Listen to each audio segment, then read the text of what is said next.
Hola, soy Eduardo Vergara, director ejecutivo de la Fundación Progresa, y en el Luz Cámara Progresa de hoy les voy a contar un poco cuáles son las rutas del narcotráfico en las Américas.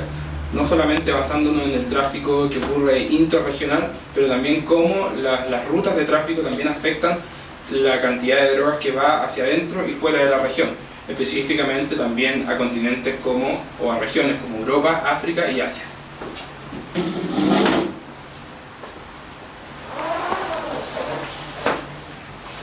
Es importante partir en el norte, ya que Estados Unidos es el país con la mayor cantidad de consumo. Son los grandes consumidores y los que, en otras palabras, dictan la demanda de drogas en el país.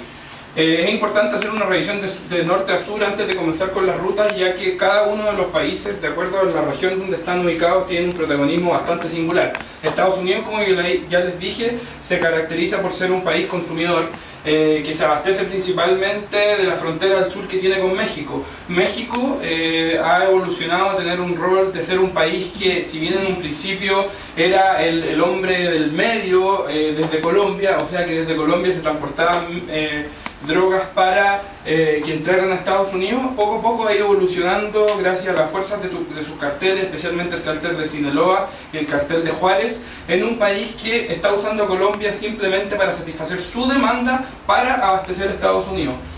Los países de Centroamérica en estos momentos se están robusteciendo y existen muchas teorías que dicen que en la proximidad van a reemplazar el rol de México, o sea que van a ser quienes van a dictar lo que es la guerra, lo que es el ataque narco en el mundo.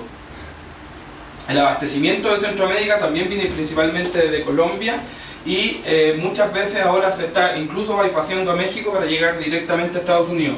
En los países más hacia abajo vemos que países como Venezuela se han caracterizado últimamente por ser actores del tráfico aéreo. Con pequeños aeroplanos están sacando droga directamente a Estados Unidos o también a Europa.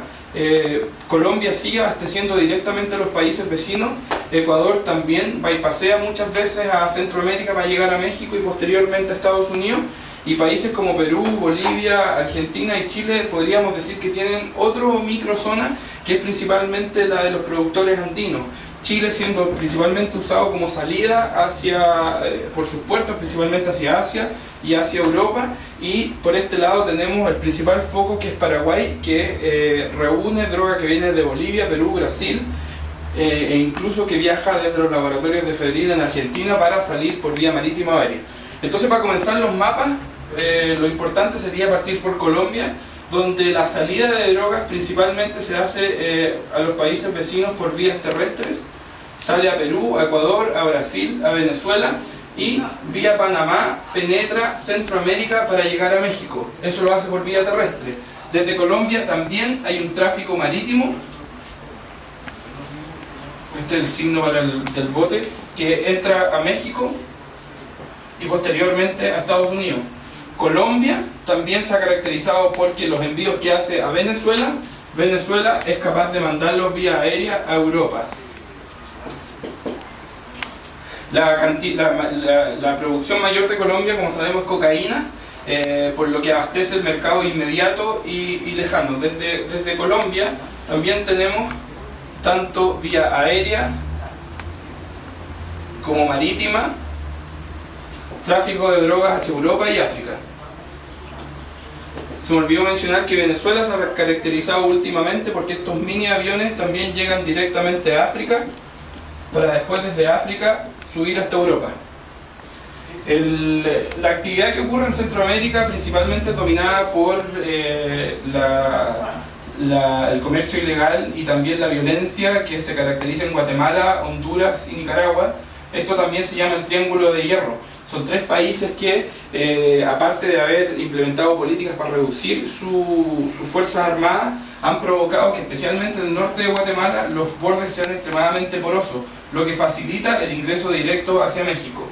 México, como les conté, recibe una mayor cantidad de droga y la transporta de manera terrestre hacia Estados Unidos y también vía marítima o aérea. Si nos vamos moviendo más abajo, tenemos que los países de Perú y Bolivia son también productores de coca, especialmente Bolivia, por lo que acá en esta microzona el tráfico ocurre de diferentes maneras. Bolivia transporta mucho vía Argentina, especialmente vía Paraguay, que Paraguay se caracteriza de enviarlos directamente a Europa, y también por el borde del norte a Chile. ¿Qué es lo que ocurre en Chile? Que la cocaína va directamente por puerto a Asia, directamente por puerto a México, directamente por puerto a Estados Unidos, directamente vía Canal de Panamá a Europa, y incluso hay evidencia que va directamente a Sudáfrica para que después recorra la ruta hacia el norte de África y posteriormente a Europa.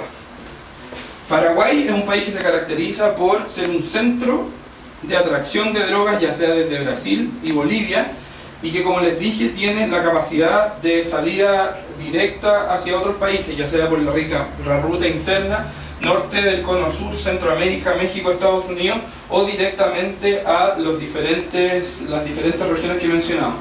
Argentina se caracteriza principalmente, bueno, dicho sea paso, el consumidor más grande de cocaína de la región, pero uno de los fenómenos más interesantes ha sido la ruta de la efedrina. La efedrina es un químico que se usa para elaborar drogas sintéticas y que venía desde India para ser procesada en Argentina, y desde Argentina ser sacada directamente hacia Europa o también vía tierra hacia Centroamérica, México y Estados Unidos. En el día de ayer se empezó a dilucidar lo que era el caso del narcoavión que fue encontrado en Barcelona, y era un avión que salió desde el suburbio de Morón, afuera de Estados Unidos, con un cargamento de casi 1 tonelada de cocaína, y lo hizo también por medio de aviones pequeños, jets privados que se van directamente hacia Europa. Se estima que existen más de 1500 pistas ilegales en lo que es el borde entre Argentina, Paraguay y Bolivia, lo que facilita mucho la salida directa de droga hacia cualquier parte del mundo.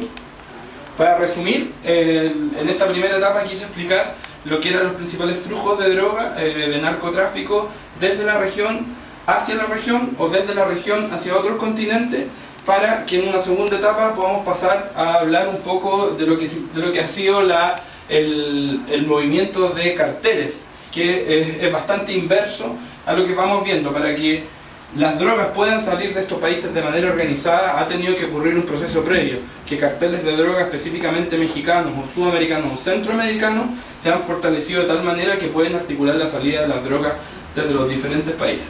Pero eso sería mi luz cámara progresa de hoy. Gracias.